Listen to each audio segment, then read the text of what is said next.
प्यारे बच्चों, आज हम समझेंगे तुल्य रूपता किसे कहते हैं। जो बायोलॉजी क्लास 12 का जो विकास चैप्टर है उससे लिया गया है और एक बोर्ड परीक्षा में पूछ भी बहुत देते हैं। हम इतनी आसान तरीके से आपको समझाएंगे कि हमें पूरी उम्मीद है कि आपको एक ही बार में समझ में आ जाएगा।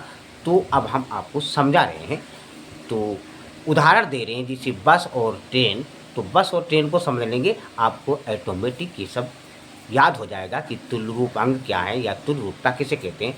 जैसे बस और ट्रेन होती है तो बस की थोड़ी संरचना अलग होती है, ट्रेन की थोड़ी संरचना अलग होती है। बस चलती है रोड पर, ट्रेन चलती है पटरी पर।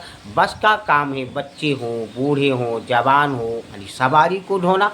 ट्रेन का भी काम है बच्चे हों, बूढ़े हों, हिंदू, मुस्लिम, सिख, ईसाई, कोई भी हो, सबको यानी सवारी को ढोती है।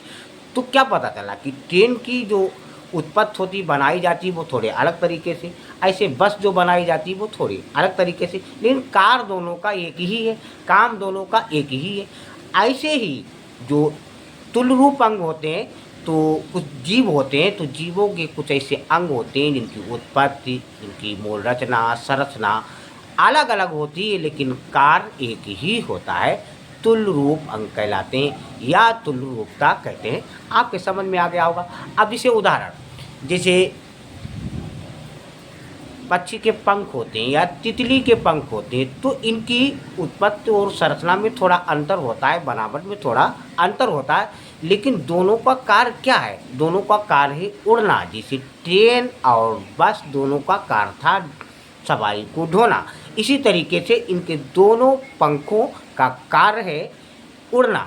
लेकिन उत्पत्ति संरचना का मतलब, जैसे जो तितली होती है उसके पंख काइटिन के बने होते हैं, और जो चिड़िया होती है, पक्षी होती हैं, मांसपेशियाँ, अस्थियाँ, पंखों की पर बने होते हैं। कार एक ही है। जैसे घोड़े की अगले टांगे और जो व्हेल होती है उसके फिल पर, इनकी जो मूल यानी उत्पाद यानी रचना, जो संरचना थोड़ा अंतर होता है, अलग अलग तरीके की दिखती हैं, लेकिन कार एक ही है। जैसे तैरना, तैरने का अर्थ या वैसे घोड़ा ज़मीन पर चलता है, और जो व्हेल होती है वो अपने फ्लिपर के माध्यम से जल में तैरती है। तो कार्य एक ही है, तो इन्हीं को तुल्य रूप अंग या तुल्य रूपता कहते हैं। बच्चों, हमें उम्मीद है आपके समझ में अवश्य आया होगा। लाइक, सब्सक्राइब और कमेंट करना मत भूलिए।